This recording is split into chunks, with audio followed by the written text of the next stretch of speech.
evening. My name is Peter, and I'm making this video regarding a report that has surfaced from the northern part of Nigeria of a religious cleric or Islamic cleric or religious leader who allegedly placed a bounty of about 2 million naira over the head of a pastor for preaching about Christ, and according to him that the pastor blasphemed about their holy prophets, and the pastor claimed that he only read what is in their book. He only explained it in accordance to what is in their book.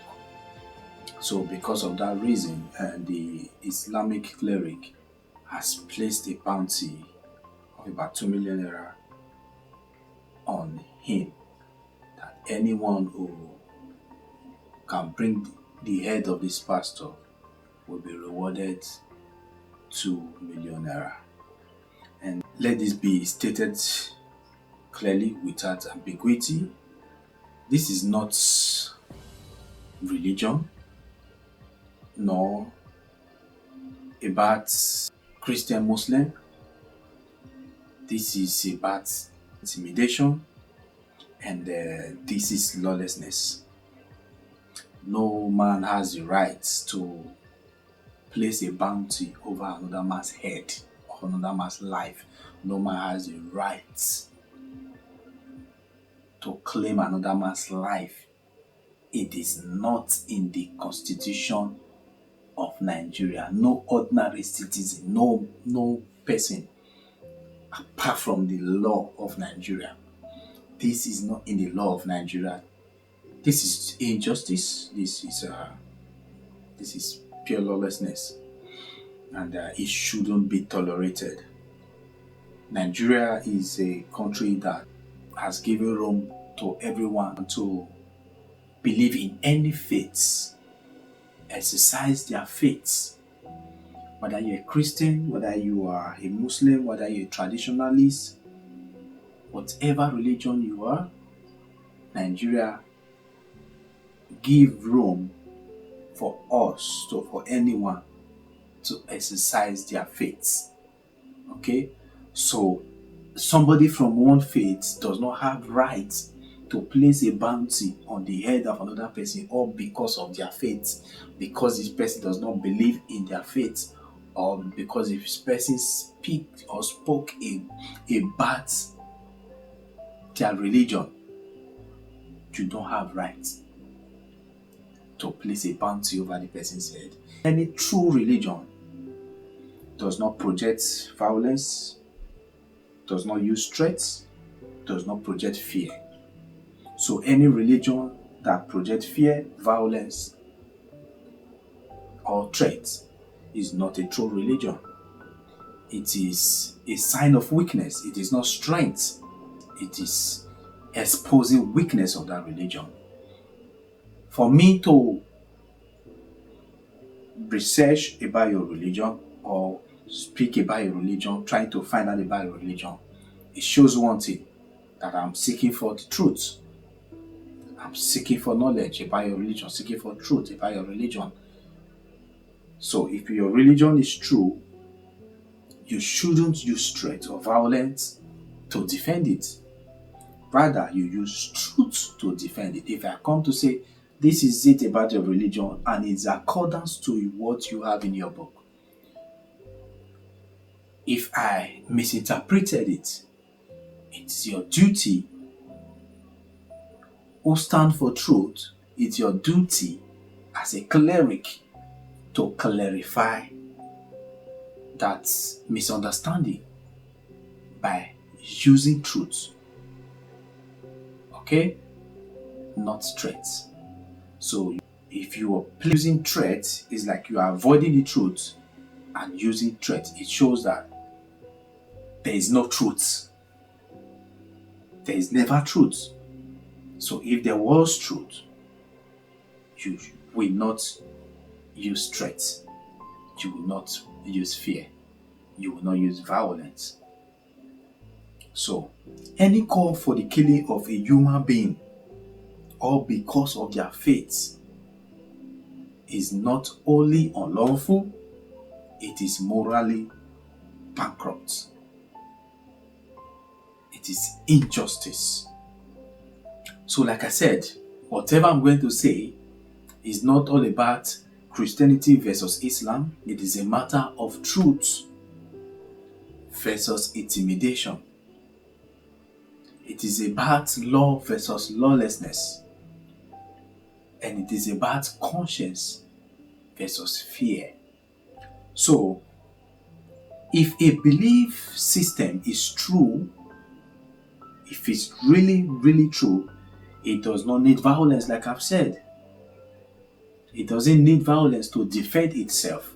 No, you don't use violence to defend what is true. So, truth stands on its own authority. Truth persuades on its own. You don't push it, you don't force it. On its own, when you speak the truth goes into the person's heart and persuades on its own silently. Just like the Bible said, it said, the word of God is sharper than two-edged sword into the division of our soul and spirit. Okay? It pierces through the heart. It divides your soul and spirit. It divides. It speaks. It speaks. It gently persuades you. It tells you this is wrong. It tells you what is right. So, truth stands on its own authority. It persuades. It convicts. It convicts. Truth convicts. When you are wrong, it tells you you are wrong. Truth transforms.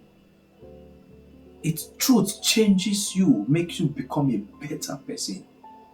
Truth changes you. Truth does not threaten.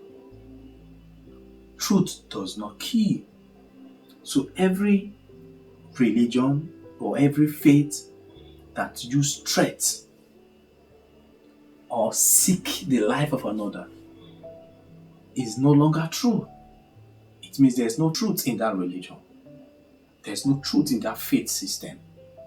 If there's truth in that faith system, there won't be need for the use of fear, threat, or violence. Truth speaks on its own. Truth speaks on its own. Now, this is my message to the Islamic cleric who made this statement. I might say maybe you didn't have a think about it before you made a statement, or that statement does not stand for justice. And if your faith or religion is a righteous religion, stands for what is right, you as a person, from your statement, you don't represent righteousness, you don't represent what is right. Because seeking a man's head to defend your religion is not righteousness. It's not truth. It means there's no truth to your religion. If there's truth in your religion and you are using this kind of statement, seeking another man's head, it means you don't represent what is right in your religion. You don't represent what is right in your faith. If your faith claims to be true and right, it means you don't represent what is right. You don't represent righteousness of your religion. So no man has the authority to place a price on another man's life. Nigeria is governed by law. Nigeria has a law, a standard law. Nigeria is a nation that is governed by a law. If you claim that somebody blasphemes or somebody says what is wrong, the law is there, the court is there. You sue the person to court. Let the law of the land bring accountability. You don't use threats. And for what I know, no religious title, whether you are an imam or you are general overseers or apostle, no matter the religious title or rank, does not give you the permission or the immunity, does not grant you immunity over accountability, or does not grant you the right to claim another man's life or to place a bounty on the head of another man. So, if your faith is true, then you need to defend your faith with truth, not with threats, like I've said. If your faith that you are standing for or you are representing is true, you don't need threats to defend it. If your faith is a righteous faith, you need truth to defend what is right. Anything that is right needs truth to defend it, not threat, no violence. The gospel of Jesus Christ was never built on violence. Jesus himself, even when he was persecuted, he faced rejection, he faced persecution, he was crucified, but yet he never called for the life or for the death of those who rejected him. He never called for the death of those who crucified him. He never called for the life or placed a bounty on the head of those who rejected him, who treated him wrong, who killed him on the cross, who crucified him. A lot of people opposed him, but he never called for their death. That is a sign of a true religion. Every true religion stands for peace, represent peace. Any leader, religious leader, that calls for the head of another man in the name of their God exposes just one thing: the weakness of that religion, not strength. You don't fight for your God. You don't fight for your prophet. You don't fight to defend your prophet. You said your prophet is holy. If your prophet is holy, it means he represents peace. Anything holy should be peaceful. Anything holy, the word holy, check the meaning. Holy. Anything holy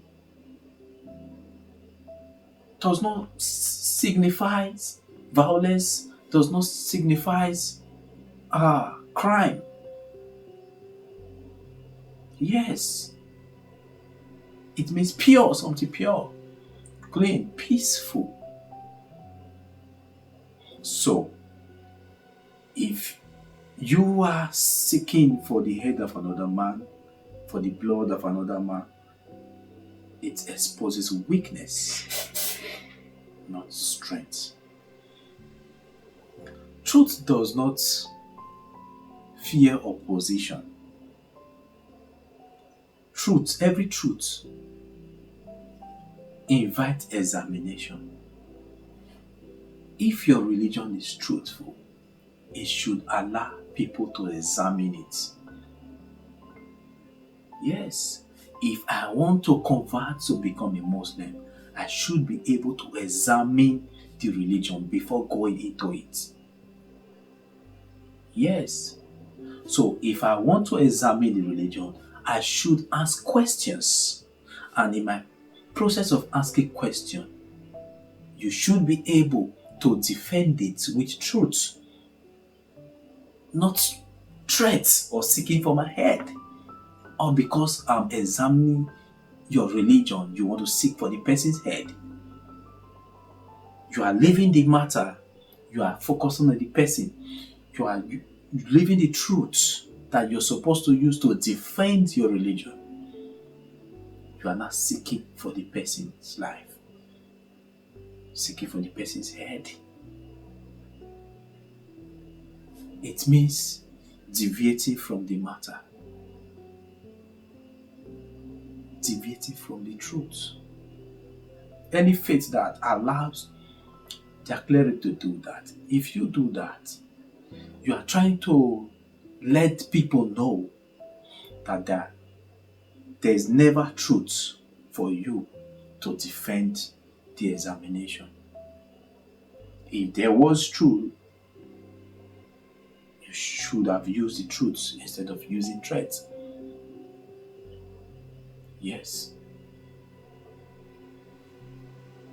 So, this is for the church, to the spiritual leaders of churches, to the general overseers, apostles and church owners, and to the Christian Association of Nigeria. Silence is not wisdom. Since this statement has been made,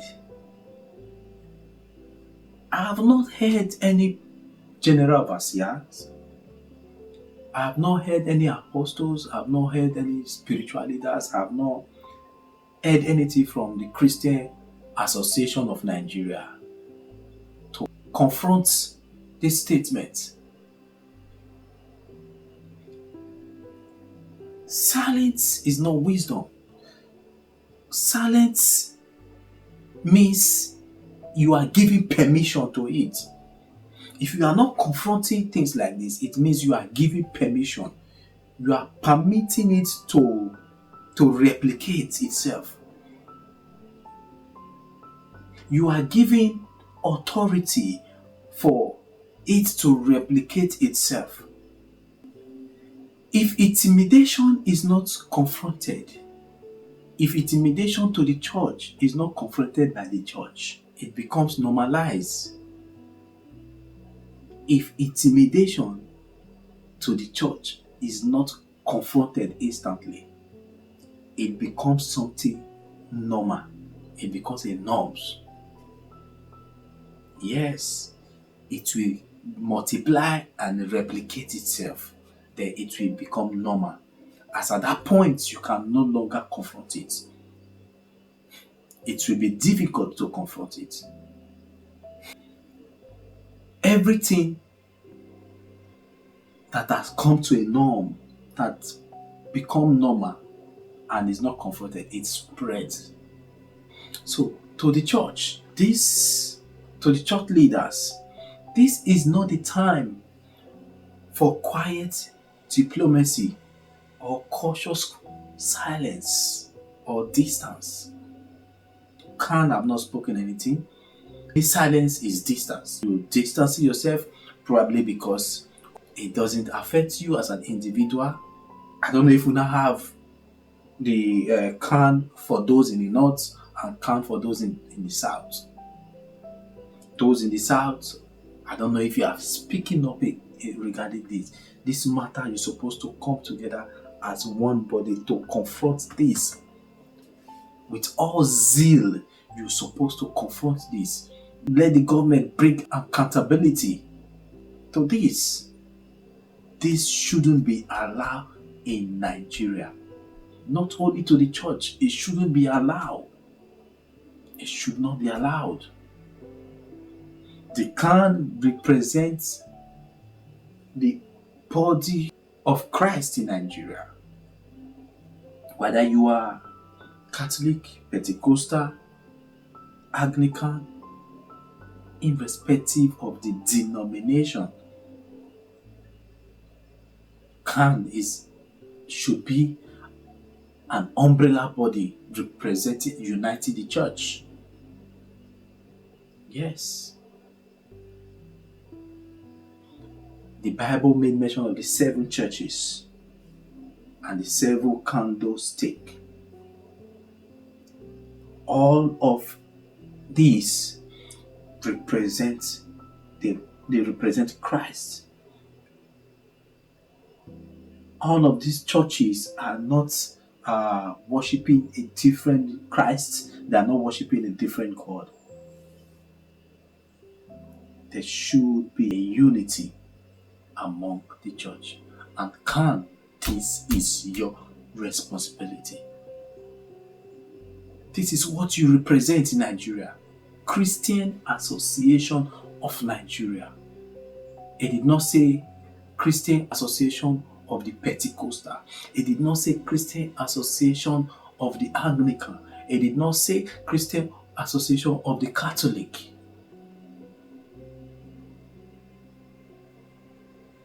It did not say Christian Association of Redeemed Christian Church of God. It did not say Christian Association of Winners Chapel. It did not say Christian Association of Christ Using Church of God or Deeper Life Bible Church.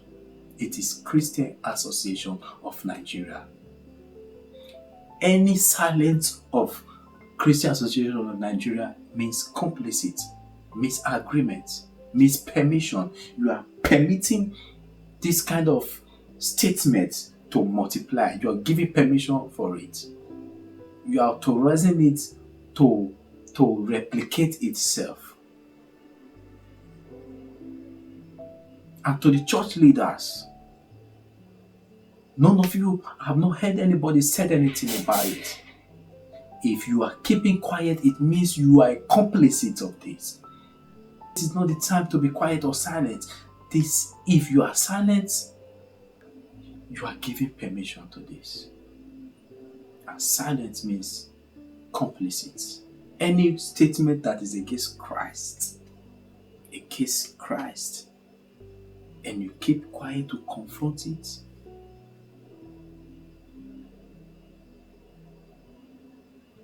without seeking for accountability, it's complicit. It's against Christ, which is Antichrist. Don't be the Antichrist within the church. The gospel of Jesus Christ to the church never advance in the face of injustice. When there's injustice, the church should confront it. Yes. If you check through the Bible, Jesus Christ never called for the destruction of those who rejected him. No. He called for the repentance of those people. He called for truth and for love. For love, he said, love even your enemies. That is what Jesus Christ preached. Yes. If your holy prophet is sent by Allah, like you said, he should advocate peace, not threats or violence, not inciting violence. No. Now, this is my message to the Islamic leaders of integrity, those who have integrity. This is your moment. This is also your moment. Yes, to stand up for the truth, to represent your faith. Yes, this is the time for you to represent your faith with truth, not with violence, not with threats. This is the time for you to correct any cleric within your faith that are preaching things that are against your faith. Yes. Every wrong interpretation in your faith, this is the time for you to stand up and correct it and confront it rather than keep quiet. If you keep quiet, it means you are complicit of it. You are giving permission. You allowed it. It means your faith allowed it. that anybody who speaks against your faith should be beheaded. It means you allowed it. It means it's an agreement within everybody in that faith. So to those who have integrity, if you are not complicit of it, this is the time for you to clarify every Nigerian that your faith does not promote statements like this, that your faith does not seek to kill, does not seek for blood, or that your faith does not seek the head of another man who is seeking for the truth, who is examining your faith. Every true faith, like I said, should give room for examination, for people to examine it. So it's your role and your responsibility to defend your faith with truth rather than the use of threat. Now, my message to the authorities, to the Nigeria authorities, to the governments, Federal Republic of Nigeria, the President, the House of Senate, House of Assembly, to the judiciary, to the police, TSS, and every meaningful law enforcement agency. This is the time for you to enforce the law and bring justice in this kind of statement, because this statement is a heavy statement. Yes, a public statement that seeks to claim, placing a bounty on the head of another man. This is the time for accountability rather than silence. If the government of Nigeria, if the law enforcement agencies, if the judiciary and the president, if you all are silent in this kind of moments, it means that the government is part of it. It means complicit. It means you are part of it. You are allowing this. If there's no accountability, you are giving room for this kind of acts to replicate itself, to multiply itself. Tomorrow, this same cleric will sit again and place a bounty over another Christian. It might not be one anymore. This is the time for accountability. The church, Nigerians, will need accountability. This is not a fight between Christian and Muslim. No. It's a call for accountability. Do not let the world conclude that the government is a complicit of the insurgency in Nigeria. That it is a calculated attempt over the killing of Christians. If the government keep quiet and allow this, it means just one thing. It confirms just one thing. What people have been saying, the world have been saying, that the insurgency of Nigeria is a fight to eliminate the Christians. If you keep quiet at this time, in this moment, it means complicit, it means true, it means confirmation that the government is part of it, that the government allows it, allows one faith to fight another faith. To the police, to the army, to the House of Senate, to the DSS, every meaningful law enforcement agency in Nigeria, and to the government as a whole.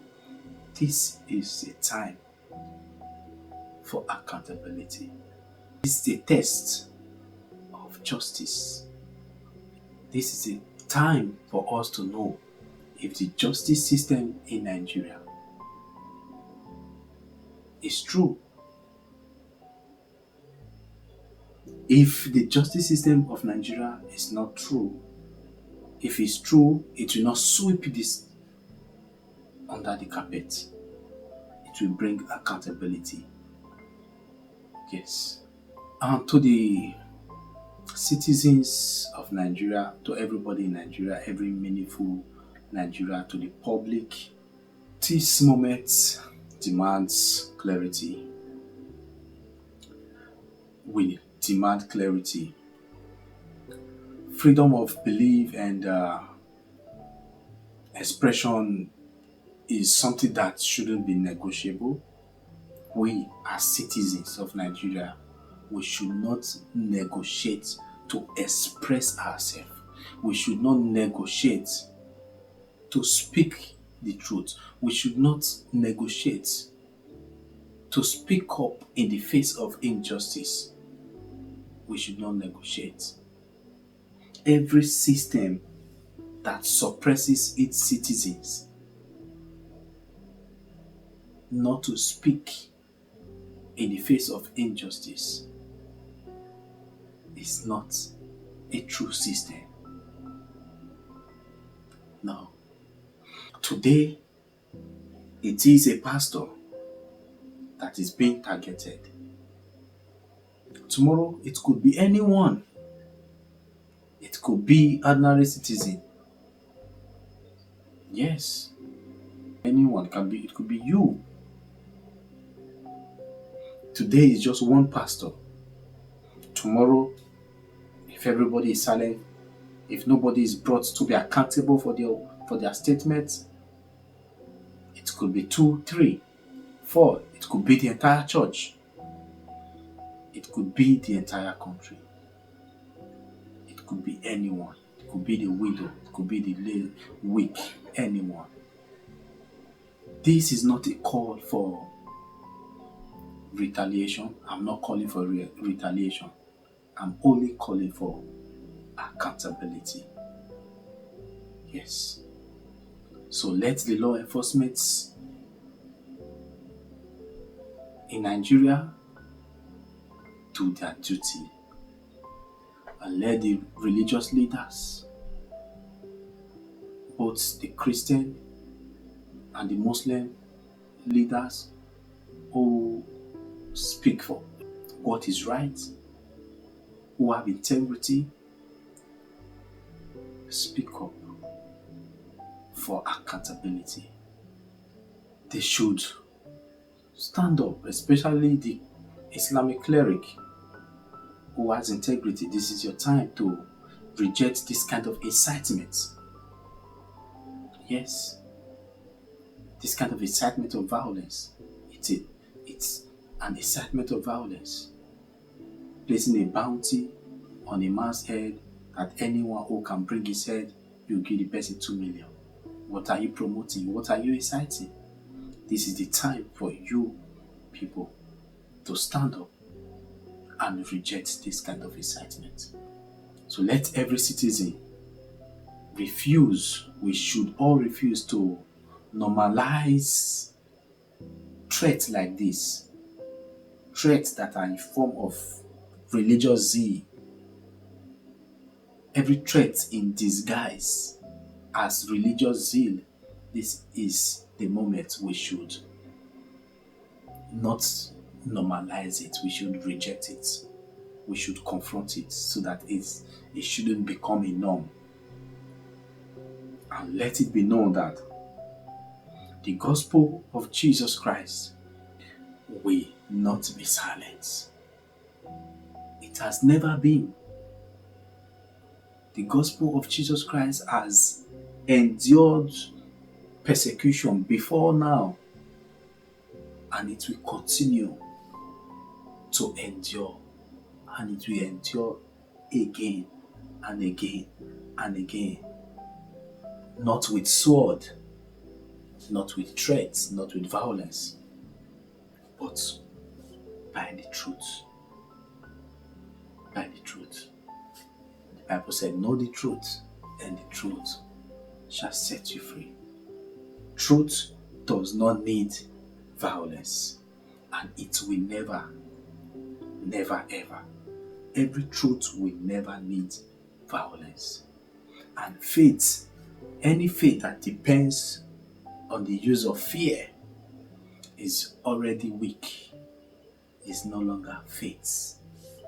It's not a true faith. It's not. And it will never be a true faith.